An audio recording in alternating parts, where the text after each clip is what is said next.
Morning students.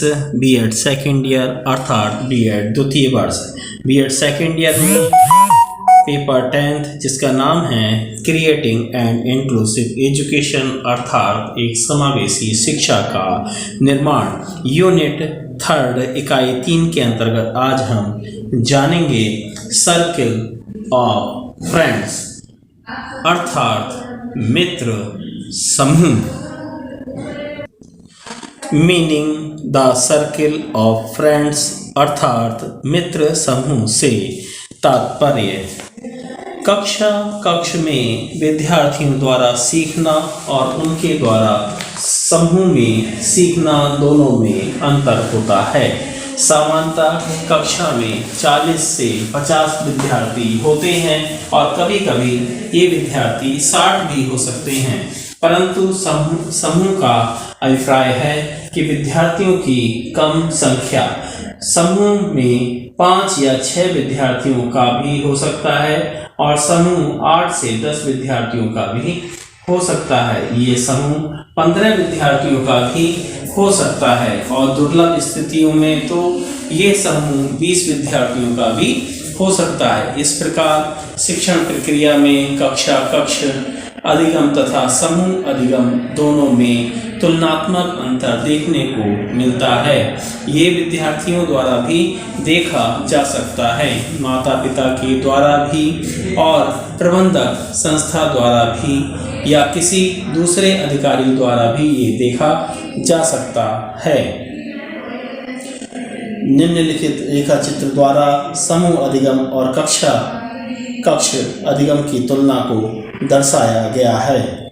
इसमें जो circle है वो कक्षा अधिगम के बारे में दर्शाता है तथा इस बड़े सर्किल के अंतर्गत जो छोटे छोटे 2 सर्किल हैं वो समूह अधिगम के अंतर्गत आता है।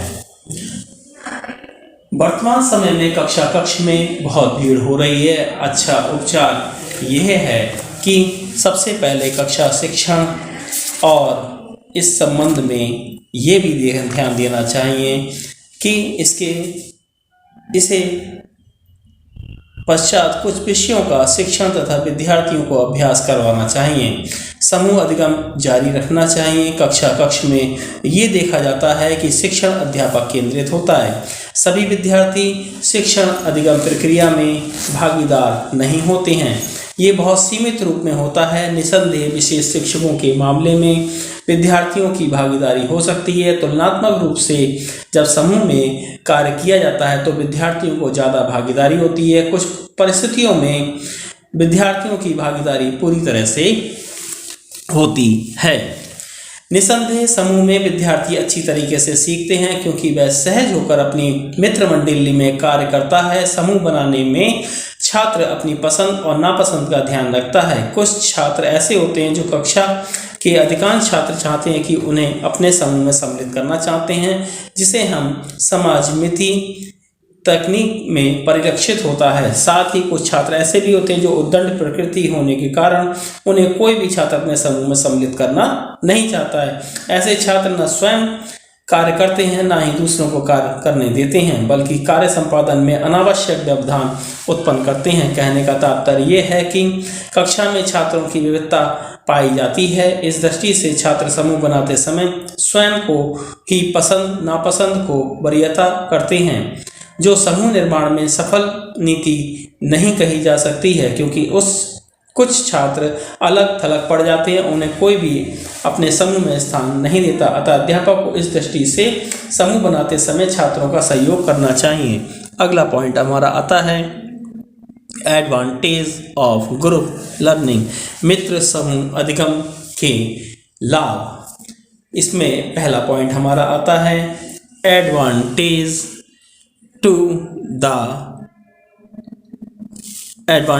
Of group learning. तो इसमें सबसे पहले आता है अधिगमकर्ता को लाभ। समूह के प्रत्येक विद्यार्थी तनाव मुक्त महसूस करता है और सीखने के लिए तैयार रहता है। विद्यार्थियों को अध्यापक से डरने की आवश्यकता नहीं पड़ती है, वे स्वतंत्र होकर काम करते हैं। विद्यार्थी एक दूसरे से सीखने योग्य हो जाते हैं। निश्चित रूप से ये हर तरह का सम स्तर ट्यूटोरियल होता है। ये औसत और औसत से कम प्रकार के विद्यार्थियों को भी सिखाता है। इस तरह से अपने विद्यार्थियों के सहयोग से और समस्या समाधान करने के योग्य हो जाते हैं। विभिन्न समूह के कुछ विद्यार्थी नेतृत्व का प्रशिक्षण प्राप्त करने के योग्य हो जाते हैं। छात्र अधिगम एक स्वाभाविक, सहज, सुखद और स्वतंत्र वातावरण में संपन्न हो जाता है। अगला पॉइंट आता है आपका एडवांटेज फॉर टीचर्स, शिक्षकों को लाभ। ये शिक्षकों को भी तनाव मुक्त रखता है। ये बहुत से अधिक व्यस्त नहीं होते हैं तथा कुछ विश्राम की भी पाते हैं। इसमें समूह अधिगम द्वारा शिक्षक इस योग्य हो जाते हैं कि अधिगमकर्ता को ज़्यादा अभ्यास करवा सकें। ये शिक्षक को कक्षा के औसत तथा कमजोर विद्यार्थियों की समस्याओं के समाधान में भी सहायता प्रदान करते हैं। शिक्षक समूह में उनकी समस्याओं को देखता है और स्वाभाविक रूप से उन पर व्यक्तिगत ध्यान भी देता है। अध्यापक का कुछ नाम मेधावी छात्र कक्षा को स्वयं ही निपटा देते हैं। अगला पॉइंट आता है लिमिटेशंस ऑफ ग्रुप लर्निंग, मित्र समूह अधिगम की सीमाएं। निसंदेह समूह अधिगम अच्छा होता है, परंतु इसकी कुछ सीमाएं भी हैं जो इस प्रकार से हैं। समूह अधिगम का उद्देश्य तब तक पूरा नहीं होगा जब तक कक्षा अध्यापक काम से जी चुराता रहेगा। अध्यापक को समूह कार्य में स्वयं को भी व्यस्त रखना होगा। स्कूल में कुछ अध्यापक बहुत व्यस्त होते हैं, इस कारण समूह अधिगम में अधिक योगदान नहीं दे पाते हैं। कुछ विद्यार्थी या तो काम से जी चुराते हैं या पढ़ाई के प्रति गंभीर नहीं होते। ऐसे छात्र समूह अध्ययन कार्यक्रम में बाधा उत्पन्न करते हैं। शिक्षक द्वारा किसी भी कारण से विद्यार्थियों को दी गई थोड़ी सी सहायता भी संपूर्ण कार्यक्रम को विफल कर सकती है और वांछित परिणाम प्राप्त नहीं हो पाते हैं। प्रतिभाशाली विद्यार्थी समूह अधिगम प्रक्रिया को समय और ऊर्जा का अपव्यय मानते हैं। विद्यार्थी में हमेशा व्यक्तिगत विभिन्नताएं होती हैं। कुछ कम समय में ज़्यादा कार्य करते हैं और कुछ ज़्यादा समय में कम कार्य करते हैं। ये भी समस्या को उत्पन्न करता है। समूह अधिगम की सबसे बड़ी सीमा ये है कि इसके माध्यम से पाठ्यक्रम को निर्धारित समय सीमा में आसानी से समाप्त नहीं किया जा सकता। अगला पॉइंट आता है suggestions to make group learning successful, मित्र समूह अधिगम को सफल बनाने के सुझाव। समूह अधिगम को सफल बनाने हेतु निम्नलिखित बातों पर विशेष रूप से ध्यान दिया जाना चाहिए। समूह में समान योग्यता वाले, प्रतिभाशाली, औसत और कमजोर सभी बच्चे होने चाहिए। यदि उच्च स्तरीय विद्यार्थियों को अलग अलग समूह में, निम्न स्तरीय विद्यार्थियों को अलग अलग समूह बनाया जाएगा तो उसके परिणाम अच्छे नहीं आएंगे। एक बार कक्षा के समूह में किया गया वर्गीकरण पूरे वर्ष रहता है। यदि ऐसा नहीं होता तो शिक्षक को विभिन्न समय के अंतराल पर समूह बनाने पड़ेंगे। इससे भ्रम की स्थिति रहेगी और समय भी व्यर्थ होगा। कभी कभी विद्यार्थी पसंद और नापसंद के अनुसार समूह में जा सकते हैं, परंतु शिक्षक को इसकी आज्ञा लेनी चाहिए। शिक्षक से आज्ञा लेनी चाहिए। इस बात को प्रोत्साहित नहीं करना चाहिए कि नहीं तो उनमें समस्याएं अधिक उत्पन्न हो जाएंगी। सभी समूह को उपयुक्त नाम भी दिए जाने चाहिए। उदाहरण के तौर पर ए, बी, सी, डी इत्यादि प्रकार से नाम देने चाहिए, या लाल, हरा, नीला, पीला, गुलाबी, बैंगनी आदि, और उनके नाम संसार की महान विभूतियों के आधार पर रखे जा सकते हैं। जहाँ तक संभव हो समूह का आकार छोटा होना चाहिए। प्रत्येक समूह में विद्यार्थियों की संख्या 10 से लेकर 15 तक होनी चाहिए। समूह अधिगम प्रक्रिया में विद्यार्थियों को गोलाकार या अर्धगोलाकार स्थिति में खड़ा होना चाहिए या बैठना चाहिए। जब विद्यार्थी समूह में कार्य करें तो विभिन्न समूह के मध्य कुछ स्थान ऐसे भी होने चाहिए ताकि वे अपने एक दूसरे के कार्य में बाधा भी ना डालें। कुछ अच्छे विद्यार्थियों को समूह का नेता भी बनाना चाहिए। प्रत्येक समूह के लिए एक नेता होना चाहिए, परंतु वह हमेशा एक ही नहीं होना चाहिए। यदि कक्षा बहुत बड़ी है तो इसको समूह की अपेक्षा टीम में विभक्त भी किया जा सकता है। इस प्रकार 3 टीमें हो सकती हैं, दाईं तरफ, बाईं तरफ और मध्य में। सभी समूह एक ही समय पर कार्य करें, परंतु प्रत्येक समूह के विद्यार्थी व्यक्तिगत रूप से कार्य करें। शिक्षक को विभिन्न समूह के लिए भिन्न भिन्न अभ्यास करवाने चाहिए। ये कार्य समूह में करवाने चाहिए और बाद में इसे आपस में बदला जाना चाहिए। समूह का नेता दिए गए अभ्यास को पहले स्वयं करता है, बाद में समूह के सदस्यों को भी वैसा ही करवाना चाहिए जैसा कि बताया गया है। समूह को इस तरह बिठाना चाहिए कि शिक्षक आसानी से उनके पास जा सके और उनकी प्रत्येक बात को सुन सके।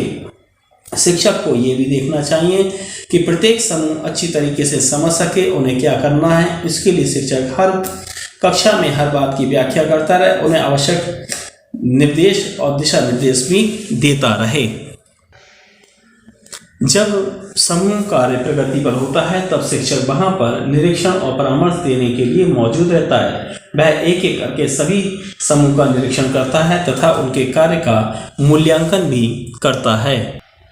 अगला पॉइंट हमारा आता है role of school and teacher in group learning. मित्र समूह अधिगम में स्कूल एवं अध्यापक की भूमिका। अध्यापक द्वारा किया गया प्रत्येक प्रयास समूह अधिगम को सफल बनाता है। इसे कक्षा शिक्षण अधिगम में सहायता देने वाला होना चाहिए। समूह अधिगम के लिए समय निश्चित किया जाना चाहिए। ये विषय के अनुसार स्कूल से पहले 0 पीरियड या स्कूल के बाद वाला भी हो सकता है। प्रतिदिन और प्रत्येक विषय के लिए समूह अधिगम स्कूल के पूरे कार्यक्रम को बिगाड़ भी सकता है। इसे केवल कक्षा अध्यापक तक ही सीमित नहीं रखना चाहिए। संस्था के मुखिया को इसका पूरा उत्तरदायित्व लेना चाहिए। इस उद्देश्य के लिए समय सारणी में 2 दिन निश्चित किए जाएं और इन दिनों अंतिम 1 घंटा इस कार्य को दिया जाना चाहिए। ये कार्य शिक्षक स्टाफ के कठोर निर्देशन और निरीक्षण में चलाया जाना चाहिए। इसके लिए 1 या 1 से अधिक या इससे ज़्यादा अध्यापक इसमें संबंधित हो सकते हैं। संस्था स्तर पर ऐसे प्रयास किए जाने चाहिए ताकि समूह अधिगम कार्यक्रम को सफल बनाया जा सके। वर्तमान परिप्रेक्ष्य में समूह अधिगम अपना विशेष महत्व रखता है। आज का युग प्रतियोगिता का युग है। छात्र को अपने भविष्य को संवारने हेतु अथक प्रयास करने होते हैं। उसके अध्ययन की संतुष्टि उसकी कक्षा विशेष की पाठ्यवस्तु सफलता पूर्वक समाप्त कर लेने पर नहीं हो पाती, वरन उसे विषय को गंभीर गहन अध्ययन करना होता है। इस कार्य में शिक्षक छात्र की अधिक सहायता नहीं कर पाता क्योंकि वह स्वयं ही स्कूली उत्तरदायित्वों से घिरा रहता है जिन्हें उन्हें सफलतापूर्वक निर्वहन करना होता है। ऐसी स्थिति में वह अपना निर्धारित पाठ्यक्रम ही बच्चों को किसी भी प्रकार पूरा कर पाता है। ऐसे में उस छात्र हित में अतिरिक्त योगदान की अपेक्षा करना सार्थक महसूस नहीं होती। इसी के परिणाम स्वरूप छात्र अपने विवेक का प्रयोग करते हुए अपनी आकांक्षाओं के अनुरूप समूह का निर्माण करते हैं और जिससे वे अपने निर्धारित पाठ्यक्रम एवं अतिरिक्त अध्ययन को सुविधापूर्वक पूरा कर लेते हैं। समूह की सबसे बड़ी विशेषता एक दूसरे की क्षमताओं एवं कमियों के संबंध में एक दूसरे का भरपूर सहयोग करना होता है। Thanks for watching. धन्यवाद।